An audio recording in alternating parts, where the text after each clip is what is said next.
ডাক্তারবাবু, ডাক্তারবাবু দেখুন না একবার, মাথা ঘুরে পড়ে গেছে। কি হয়েছে? মাথা ঘুরে পড়ে গেছে।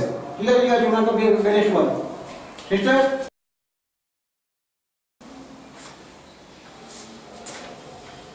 আস্তে আস্তে। হ্যাঁ হ্যাঁ,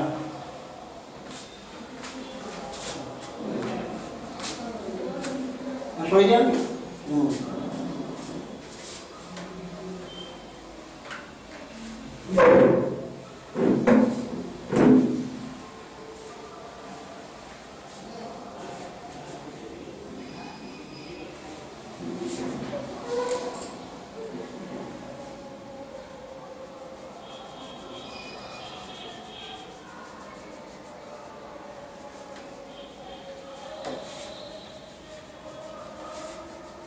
সিস্টার,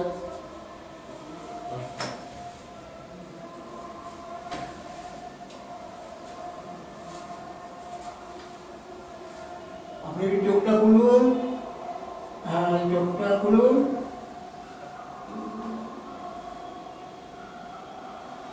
এটা দেখি একটু।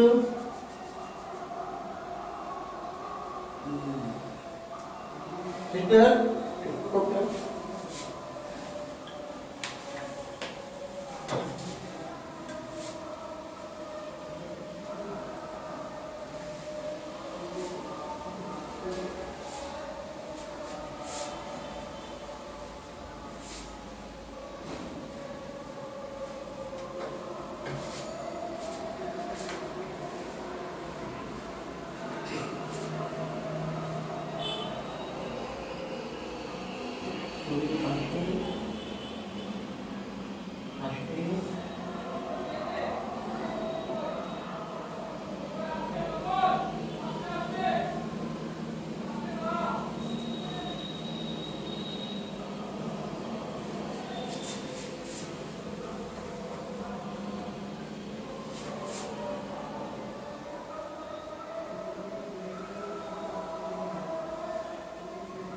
ঘরে কিছু নেই, বরং খুশির খবর, আপনি বাবা হতে চলেছেন।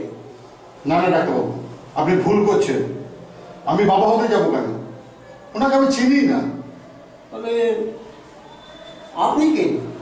আমি কেউ নই। উনি রাস্তায় মাথা ঘুরে পড়ে গিয়েছিল, আমি আপনার কাছে নিয়ে এলাম। ও সরি।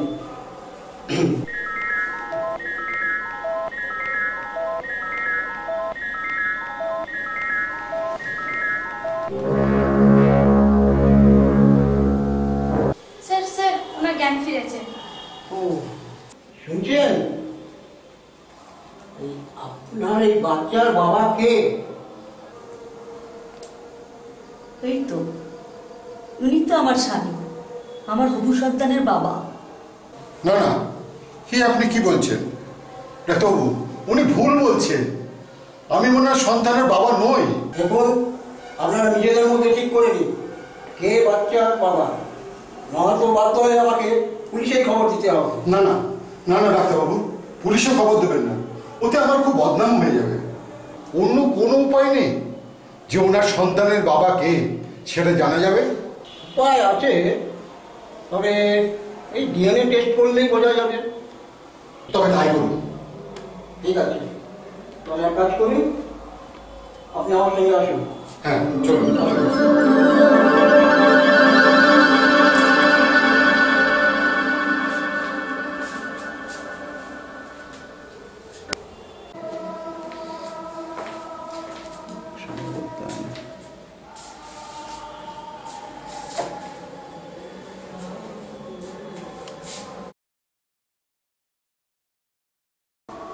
ডাক্তারবাবু, জানা গেছে আমার সন্তানের বাবাকে। টেস্ট হয়ে গেছে, রিপোর্ট আসলেই জানতে পারবেন।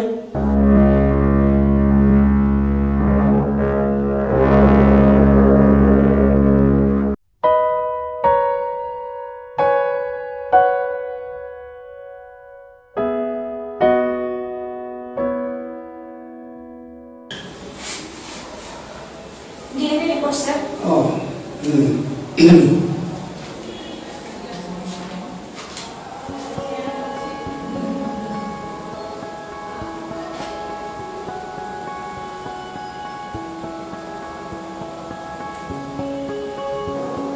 না, আপনি বাচ্চার বাবা নন।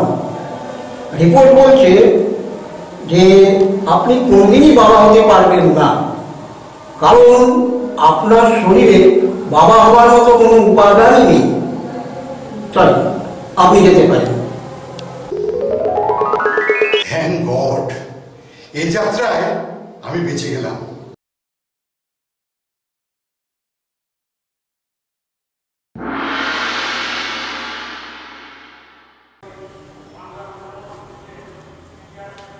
ওহ, আজকে বড় শিক্ষা হলো। কারো উপকার করতে গিয়ে যে এত বড় বিপদে পড়তে হয় তা আমার আগে জানাই ছিল না।